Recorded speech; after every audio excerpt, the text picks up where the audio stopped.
Video کے نیچے subscribe کے بٹن پہ کلک کریں، بیل کے آئیکن پہ کلک کیجئے تاکہ ہر نئی ویڈیو کی نوٹیفیکیشن آپ کو مل جائے۔ العالمین والصلاة والسلام علی رسولہ محمد خاتم النبیین و امام المرسلین وعلی آلہ واصحابہ اجمعین، اما بعد فاعوذ باللہ من الشیطان الرجیم، بسم اللہ الرحمن الرحیم، والوزن یومئذ الحق، وقال النبی صلی اللہ علیہ وسلم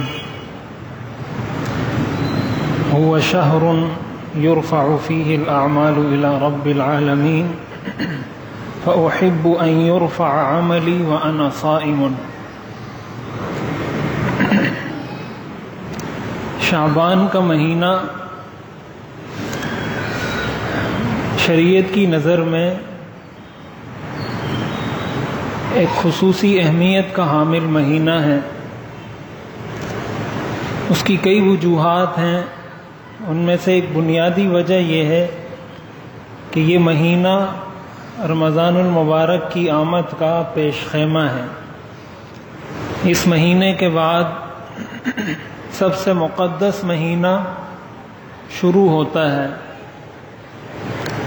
تو گویا اس کے اندر انسان اچھے طریقے سے تیاری کر کے اس مقدس مہینے کو شروع کر سکتا ہے، اس مقدس مہینے میں داخل ہو سکتا ہے۔ اور اس کے اندر رمضان کی تیاری کرنی بھی چاہیے۔ رمضان کی تیاری اس مہینے میں کیسے کرنی چاہیے، اس حوالے سے میں تفصیل انشاءاللہ اگلے جمعے میں عرض کروں گا۔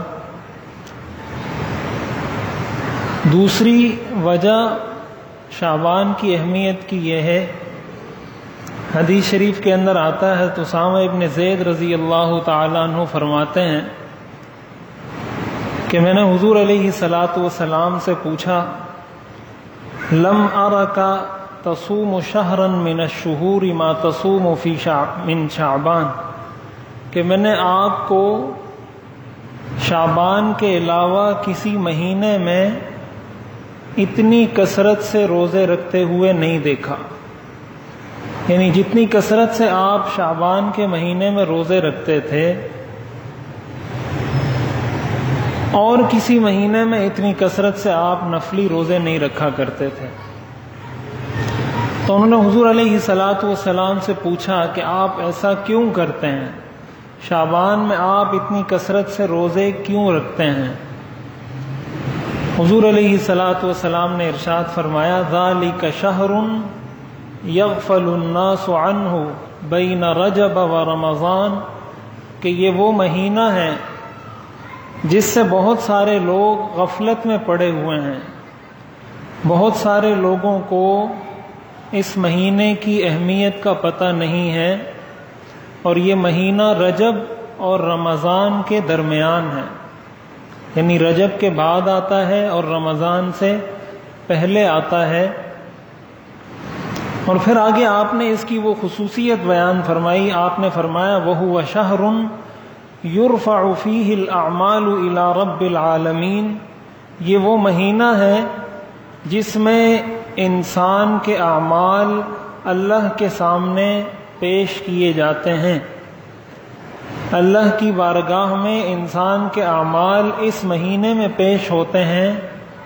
فَأُحِبُّ أَن يُرْفَعَ عَمَلِي وَأَنَا صَائِمٌ، تو مجھے یہ بات پسند ہے کہ میرے اعمال اللہ کی بارگاہ میں اس حال میں پیش ہوں کہ میں روزے سے ہوں۔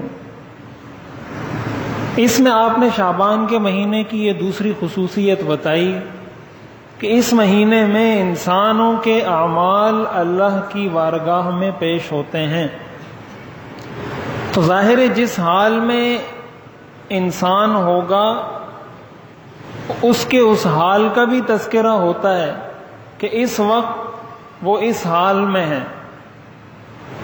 فلاں کا جب اعمال نامہ پیش کیا جا رہا ہے تو وہ اس وقت اس حال میں ہے، اس کا اعمال نامہ پیش کیا جا رہا ہے تو وہ اس وقت نماز پڑھ رہا ہے، اس کا اعمال نامہ پیش کیا جا رہا ہے تو وہ کسی گناہ میں مبتلا ہے۔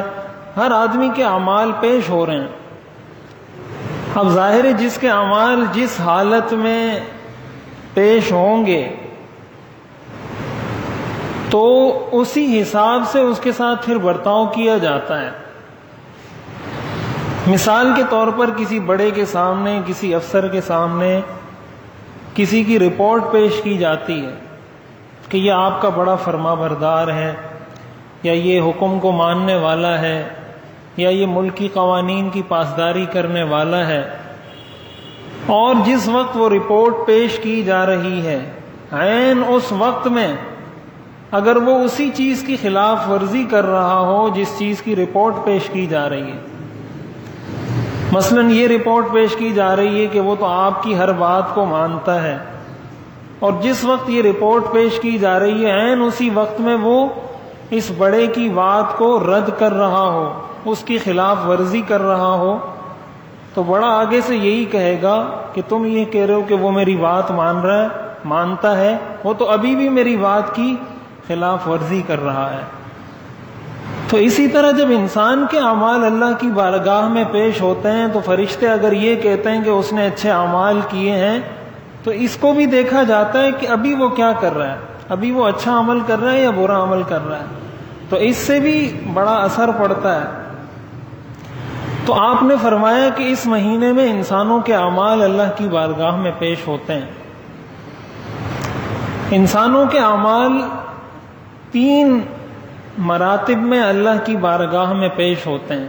ایک تو یومیہ بنیاد پر بھی انسانوں کے اعمال اللہ کی بارگاہ میں پیش ہوتے ہیں، ایک عصر کے وقت اور ایک فجر کے وقت وہ فرشتے جمع ہوتے ہیں۔ بخاری اور مسلم کی روایت ہے کہ فرشتے آتے ہیں فجر کے وقت، جنہوں نے پورا دن ڈیوٹی کرنی ہے، پورا دن اعمال لکھنے ہیں، وہ صبح کی نماز کے وقت آتے ہیں، اور جنہوں نے عصر سے لے کر فجر تک ڈیوٹی کی ہوتی ہے وہ چلے جاتے ہیں اور اللہ کی بارگاہ میں اعمال پیش کر دیتے ہیں کہ آج کے عصر سے لے کر فجر تک اس نے یہ کام کیے ہیں۔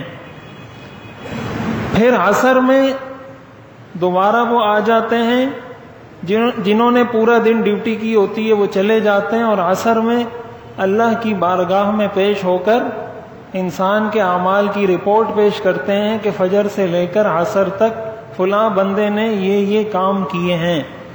یہ بخاری اور مسلم کی روایت ہے۔ اسی لیے فجر اور عصر کی اہمیت کو قرآن اور حدیث میں زیادہ بیان کیا گیا ہے کہ ان نمازوں کی اہمیت بہت زیادہ اس لیے ہے کہ اس میں یہ دونوں فرشتے جمع ہوتے ہیں۔ تو جب یہ اللہ کی بارگاہ میں پیش ہوتے ہیں تو یہ کہتے ہیں کہ ہم جب گئے تھے تب بھی وہ نماز پڑھ رہا تھا، اور جب ہم آ رہے تھے تب بھی وہ نماز پڑھ رہا تھا۔ جب گئے تھے تو فجر کی نماز پڑھ رہا تھا، جب آئے تو عصر کی نماز پڑھ رہا تھا، جب گئے تھے تو عصر کی نماز پڑھ رہا تھا، جب واپس آئے تو فجر کی نماز پڑھ رہا تھا۔ تو ایک تو یومیہ بنیادوں پر اعمال پیش ہوتے ہیں، دوسرے انسان کے اعمال ہفتہ واری بنیادوں پر بھی اللہ کی بارگاہ میں پیش ہوتے ہیں۔ چنانچہ حدیث شریف میں آتا ہے کہ جمعرات کے دن جو شب جمعہ ہے، جمعے کی جو رات ہے، اس موقع پر انسان کے اعمال اللہ کی بارگاہ میں پیش ہوتے ہیں۔ اسی طرح سالانہ بنیادوں پر بھی انسان کے اعمال اللہ کی بارگاہ میں پیش ہوتے ہیں۔ تو سالانہ بنیادوں پر جو اعمال پیش ہوتے ہیں وہ شعبان کے مہینے میں ہوتے ہیں۔ اس لیے حضور علیہ الصلاۃ والسلام نے فرمایا کہ میں یہ چاہتا ہوں کہ میرے اعمال اس حال میں پیش ہوں کہ میں روزے سے ہوں۔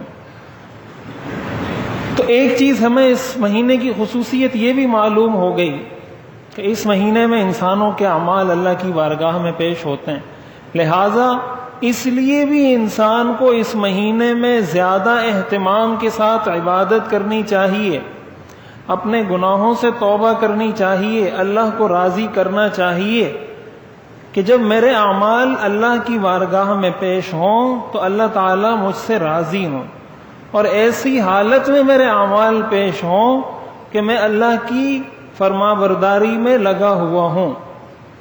اس لیے شعبان کے مہینے میں روزے رکھنا یہ سنت سے ثابت ہے اور اس کا اہتمام کرنا چاہیے۔ ایک اور چیز شعبان کے حوالے سے جو سمجھنے کی ہے وہ 15 شعبان جس کو شب برات کہا جاتا ہے اور اس کے بعد اگلا دن وہ 15 شعبان کا ہوتا ہے. تو شعبان کے مہینے کے بارے میں ایک اصولی بات پہلے یہ سمجھنی چاہیے کہ دین نام ہے اتباع کا. ہم نے وہ کرنا ہے جو ہمیں بتایا گیا ہے، جو قرآن و سنت سے، صحابہ سے، سلف صالحین سے جو چیز ثابت ہے وہ ثابت ہے، وہ دین کا حصہ ہے. لیکن جو چیز قرآن اور حدیث سے ثابت نہیں یا قرآن اور حدیث سے متصادم ہے، اس کو دین کا حصہ سمجھ کر، اس کو نیکی سمجھ کر، اس کو گناہ سمجھ کر کوئی بھی اس کو شرعی حیثیت دینا کہ اس کے کرنے سے ثواب ملے گا، اس کے کرنے سے گناہ ملے گا، ایسی کوئی شرعی حیثیت، ایسا کوئی سٹیٹس اس کو دینا جو شریعت نے اس کو نہ دیا ہو، اس کی شریعت اجازت نہیں دیتی. اس لیے کہ یہ دین ہمیں، اسلام کا مطلب ہوتا ہے سر جھکانا. مسلم کہتے ہیں اس شخص کو جو اپنے سر کو جھکا دے. تو سنت سے جو چیز ثابت ہے، قرآن اور حدیث سے جو چیز ثابت ہے، صحابہ سے جو چیز ثابت ہے، وہی دین کا حصہ ہے. اور جتنی ثابت ہے اتنا حصہ ہے، جتنی ثابت نہیں ہے وہ حصہ نہیں ہے. یہی وجہ ہے کہ کوئی بھی نیکی اس وقت تک نیکی نہیں بن سکتی جب تک وہ سنت کے مطابق نہ ہو. مثال کے طور پر جمعے کی نماز ہم 2 رکعت پڑھتے ہیں، ویسے 4 رکعت ظہر کی نماز ہے، لیکن جمعے میں وہی 2 رکعت میں تبدیل ہو جاتی ہے. عام حالات میں ظہر کی نماز میں امام آہستہ آواز میں تلاوت کرتا ہے، اور جمعے کی نماز میں وہی ٹائم ہے، وہی وقت ہے، اس میں امام بلند آواز سے تلاوت کرتا ہے. یہ کیوں؟ یہ اس لیے کہ سنت سے ثابت اسی طرح ہے. اگر سنت سے اس طرح ثابت ہوتا کہ جمعے کی نماز میں بھی امام نے آہستہ تلاوت کرنی ہے تو وہ آہستہ کرتا. اگر یہ ثابت ہوتا کہ ظہر کی نماز میں بھی تیز آواز سے تلاوت کرنی ہے تو وہ تیز آواز سے کرتا. جو چیز جتنی ثابت ہے اتنا کرنا یہ شریعت ہے. اپنی طرف سے کوئی اگر یہ کہے کہ میں جمعے کی نماز بھی 4 رکعت پڑھوں گا، یا فجر کی نماز بھی 4 رکعت پڑھوں گا، یا مغرب کی نماز 4 رکعت پڑھوں گا، تو ظاہر ہے یہ دکھنے میں تو بڑا اچھا عمل ہے کہ اس نے 2 کی بجائے 4 پڑھ لیے، 3 کے بجائے 4 پڑھ لیے. دکھنے میں تو یہ بڑا اچھا عمل ہے، لیکن جب آپ کسی سے پوچھیں گے تو بتانے والا آپ کو بتائے گا کہ آپ کی نماز نہیں ہوئی. کیوں؟ اس لیے کہ نماز اس طریقے سے ثابت نہیں ہے جس طریقے سے ادا کی گئی ہے، لہٰذا یہ نماز نہیں ہوگی. یہی معاملہ شریعت کے ہر حکم میں ہے. تو شب برات کے حوالے سے اتنی بات تو سمجھنی چاہیے کہ اس کی فضیلت پر فقہاء اور محدثین کا اجماع ہے کہ یہ رات فضیلت والی رات ہے. اس رات کی شریعت کی نظر میں اہمیت ہے، اگرچہ جن احادیث سے اس رات کی فضیلت اور اہمیت ثابت ہوتی ہے وہ احادیث ضعیف ہیں، لیکن 17 صحابہ سے یہ احادیث منقول ہیں. 17 صحابہ نے اس رات کی فضیلت اور اس رات کی اہمیت کو نقل کیا ہے. اور یہ محدثین کا اصول ہے کہ جب ایک ضعیف حدیث بہت سارے راوی اس کو نقل کریں، ایک صحابی بھی نقل کرے، دوسرے صحابی بھی نقل کریں، تیسرے بھی نقل کریں، جب متعدد طرق سے کوئی حدیث ضعیف اگرچہ ہے لیکن متعدد طرق سے وہ حدیث نقل کی جائے تو وہ حدیث قابل عمل ہوتی ہے، اور پھر فضائل کے اندر اس سے استدلال کیا جا سکتا ہے.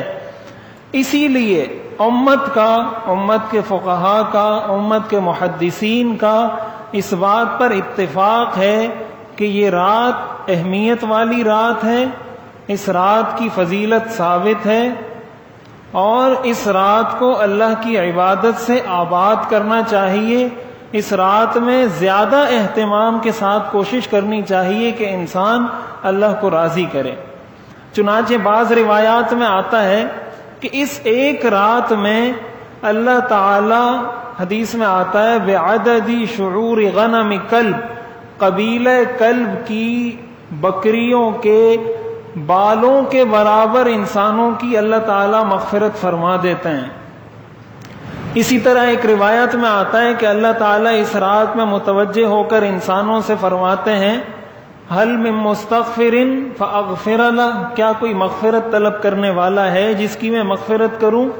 کیا کوئی رحم طلب کرنے والا ہے جس پر میں رحم کروں؟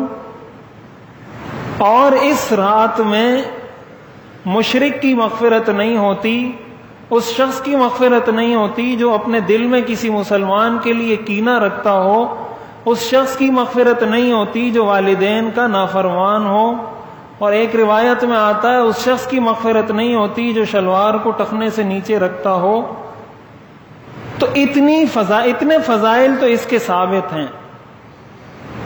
اسی کے ساتھ دوسری بات یہ سمجھنے کی ہے کہ یہ بات تو ثابت ہے کہ اس رات کی اہمیت ہے، اب اس کا طریقہ کار کیا ہے؟ اس کا طریقہ کار یہ ہے کہ انسان اس رات میں تہجد پڑھ لے، نوافل کا اہتمام کر لے، قرآن کریم کی تلاوت کا اہتمام کر لے، کچھ صدقہ دے دے، جتنی عبادات اس کے ذہن میں آتی ہیں سب میں سے تھوڑا تھوڑا کر لے، اس نیت سے کہ یہ برکت والی رات ہے تو مجھے ہر کام میں کچھ نہ کچھ برکت نصیب ہو جائے گی۔ اور یہ امت کا اس پر تعامل رہا ہے، صحابہ کے دور میں، تابعین کے دور میں، تبع تابعین کے دور میں، اس وقت سے سارے مسلمان اس کا اہتمام کرتے آ رہے ہیں۔ تو امت کا تعامل کسی چیز پر یہ خود حجت ہوا کرتا ہے۔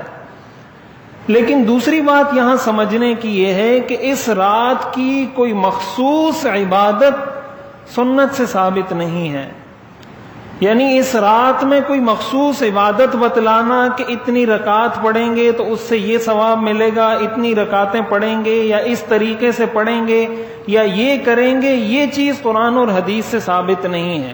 اس رات کی فضیلت تو ثابت ہے، لیکن اس رات میں کسی خاص عبادت کی فضیلت ثابت نہیں ہے۔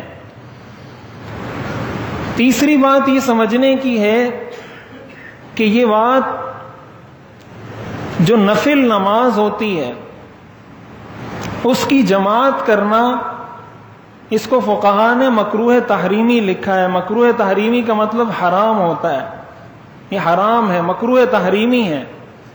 تو اس رات میں جو مساجد کے اندر باجماعت نفل نماز کا اہتمام کیا جاتا ہے یہ بھی ناجائز ہے، اس کی شریعت میں اجازت نہیں ہے۔ باجماعت نماز وہی ہے جو ثابت ہے، فرض کی جماعت ثابت ہے، تراویح کی جماعت ثابت ہے، جو بارش کے لیے دعا کی جاتی ہے صلاۃ الاستسقاء اس کی جماعت ثابت ہے، نماز جنازہ کی جماعت ثابت ہے۔ جو جماعت جس نماز کی ثابت ہے وہ تو ثابت ہے، لیکن عام نفل نمازوں کی جماعت کرنا یہ ناجائز ہے، مکروہ تحریمی ہے، اس لیے اس سے بھی بچنا چاہیے۔ اس رات میں بہت ساری جگہوں میں، بہت سارے مقامات پر اس چیز کا باقاعدہ اہتمام کیا جاتا ہے لوگوں کو جمع کر کے۔ اور یہ پچھلے سال جب 14 اگست تھا تو اس موقع پر بھی ہمیں یہ بہت سارے لوگوں نے پوچھا کہ اسکولوں کے اندر لوگ باجماعت شکرانے کے نوافل ادا کر رہے ہیں، تو ٹھیک ہے 14 اگست پر شکرانے کے نوافل اگر کوئی ادا کرتا ہے تو ادا کر سکتا ہے، لیکن اس کی جماعت کرنا، چاہے وہ 14 اگست کے موقع پر ہو، چاہے وہ شب برات کے موقع پر ہو، چاہے وہ کسی اور موقع پر ہو، نوافل کی جماعت ثابت نہیں ہے، اس لیے اس سے بھی احتراز کرنا چاہیے۔ چوتھی بات یہ سمجھنے کی ہے کہ 15 شعبان کا روزہ رکھنا، ایک تو اس رات کی اہمیت ہے، اور اس رات کی اہمیت کے حوالے سے ایک بات یہ بھی عرض کر دوں کہ اس رات لوگ بکثرت اور بڑے اہتمام سے قبرستان جاتے ہیں۔ حضور علیہ الصلاۃ والسلام سے اپنی پوری زندگی میں ایک مرتبہ اس رات قبرستان جانا ثابت ہے۔ اور شریعت جیسے میں نے عرض کیا، شریعت اس چیز کا نام ہے جو چیز جتنی ثابت ہے اتنا اس پہ عمل کیا جائے۔ تو اگر کوئی پوری زندگی میں ایک مرتبہ اس نیت سے اس رات میں قبرستان چلا جاتا ہے کہ حضور علیہ الصلاۃ والسلام بھی ایک مرتبہ تشریف لے گئے تھے، تو وہ جا سکتا ہے اور اس کو سنت پر عمل کا ثواب ملے گا۔ لیکن اگر کوئی اس کو لازم پکڑ لیتا ہے، کوئی اس کو یہ سمجھتا ہے کہ ہر سال جانا چاہیے، یا ہر سال جانا لازم ہے، یا ہر سال جانا سنت ہے، یا جو نہیں جائے گا وہ گناہگار ہوگا، یا جو نہیں جائے گا وہ برا کام کرنے والا ہوگا، اس طرح کے تصورات اگر کوئی شخص قائم کر لیتا ہے تو ایسی صورت میں اس کا جانا یہ اس کے لیے گناہ کا سبب ہوگا، ثواب کا سبب نہیں ہوگا، اس لیے کہ اس نے اس حد سے تجاوز کیا ہے۔ تو قبرستان ایک مرتبہ آپ علیہ الصلاۃ والسلام زندگی میں اس رات میں، ویسے تو آپ ہر ہفتے تشریف لے جایا کرتے تھے، تو اس سنت کو زندہ کرنے کی ضرورت ہے۔ آپ ہر ہفتے جائیں قبرستان تو ہم جاتے ہی نہیں ہیں۔ اور پھر اگر قبرستان آپ ایسے موقع پر جا رہے ہیں کہ وہاں بجائے اس کے کہ آپ کو عبرت ہو، قبرستان جانے کا جو اصل مقصد بیان کیا گیا ہے احادیث میں وہ یہ کہ انسان کو عبرت حاصل ہو کہ بھائی یہ اتنا بڑا آدمی تھا، یہ فلاں تھا، یہ فلاں تھا، یہ فلاں تھا، سارے مٹی میں پڑے ہوئے ہیں، ایک دن میں نے بھی آنا ہے، یہ مقصد ہے قبرستان جانے کا۔ اگر وہاں جا کر بھی انسان بدنظری کر رہا ہو، وہاں جا کر بھی انسان گناہوں میں مبتلا ہو رہا ہو، بدعات کے اندر مبتلا ہو رہا ہو، تو ایسی صورت میں تو اس کا جانا جائز ہی نہیں ہے۔ اور ایک بات یہ کہ اس رات کی اہمیت ثابت ہے، اگر کوئی شخص کوئی عمل نہیں کر سکتا تو کم از کم اتنا کر لے، حدیث شریف میں آتا ہے کہ جس شخص نے عشاء کی نماز جماعت سے ادا کی ایسا ہی ہے گویا اس نے آدھی رات اللہ کی بارگاہ میں کھڑے ہو کر گزاری، اور جس نے فجر کی نماز بھی جماعت سے ادا کر لی یہ ایسا ہے گویا اس نے ساری رات تہجد کی نماز پڑھی ہے۔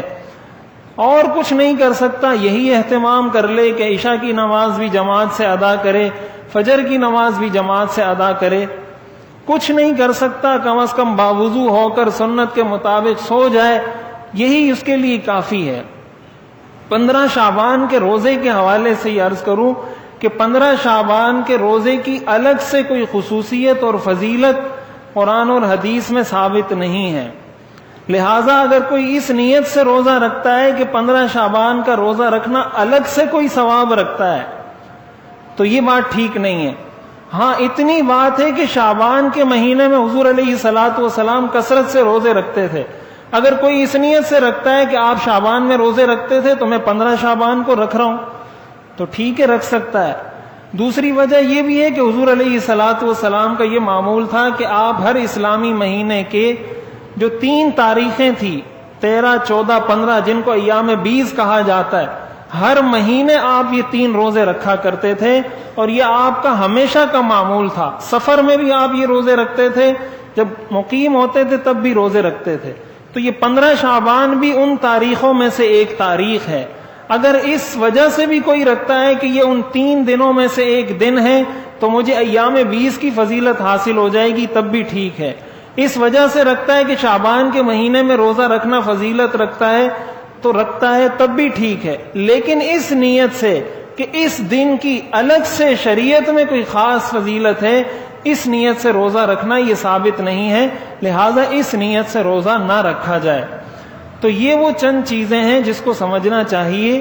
اور ایک آخری بات یہ کہ اصل اس رات کا مقصد یہ ہے کہ انسان اس میں اللہ کو راضی کر لے، اس لیے کہ اس میں اللہ تعالیٰ انسان کی مغفرت فرماتے ہیں، اور شیطان کی چال یہ ہوتی ہے کہ اس رات میں کسی طرح اس کو گناہوں میں مبتلا کر دے۔